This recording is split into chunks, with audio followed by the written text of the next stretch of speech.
এক ছিল সবুজে ঘেরা এক সুন্দর বন। সেই বনে থাকত নানা রকম পশু পাখি, হাতি গজন, বাদর বাবলা, খরগোশ টুকাই, শেয়াল গুলবাজ আর পাখি চিঁচি। সবাই মিলে ভালোই থাকত, কিন্তু একদিন সবাই বোর হয়ে গেল। হাতি গজন বলল, এইভাবে কেমন দিন কাটছে রে, চল একটা প্রতিযোগিতা করি। বাবলা বাদর বলল, কি প্রতিযোগিতা? গজন ভাই, হাসির প্রতিযোগিতা। গজন হেসে বলল, যে সবাইকে সবচেয়ে বেশি হাসাতে পারবে সেই হবে বনের রাজা একদিনের জন্য। সবাই খুশি। বাদর বাবলা তো লাফিয়ে উঠল, এবার তো আমারই দিন। বাবলা গাছে উঠল, লেজ দিয়ে নারকেল ধরল আর মুখে কলা। তারপর বলল, দেখো সবাই, আমি একসাথে 3টে ফল খেতে পারি। বলেই নারকেল কামড় দিল। টক। তারপর চেঁচিয়ে উঠল, আরে এটা কলা নয়। সবাই হেসে লুটোপুটি খাচ্ছে। টুকাই বলল, আমিও পারি মজার কাজ করতে। সে একটা বট কুমড়া গড়িয়ে নিয়ে এল, মাথায় পরল টুপি করে বলল, আমি এখন কুমড়া রাজা। সবাই সামনে সালাম দাও, কিন্তু কুমড়াটা গড়িয়ে পড়ল নদীতে, আর টুকাই পিছলে ছপছপ করে পড়ে গেল জলে। সবাই আরও জোরে হাসতে লাগল।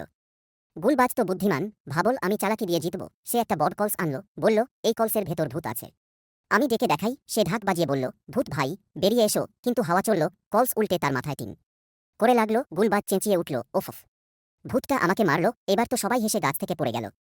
সবাই হাসছে দেখে গজনও ভাবল, আমাকেও কিছু করতে হবে। সে বলল, দেখো আমি নাচব। গজন হাত পা নাড়তে নাড়তে নাচ শুরু করলো, আর হঠাৎ ধপ্প করে তার সুমুড একটা ডাল ভেঙে দিল। পাতা উড়ে, পাখিরা উড়ে গেল।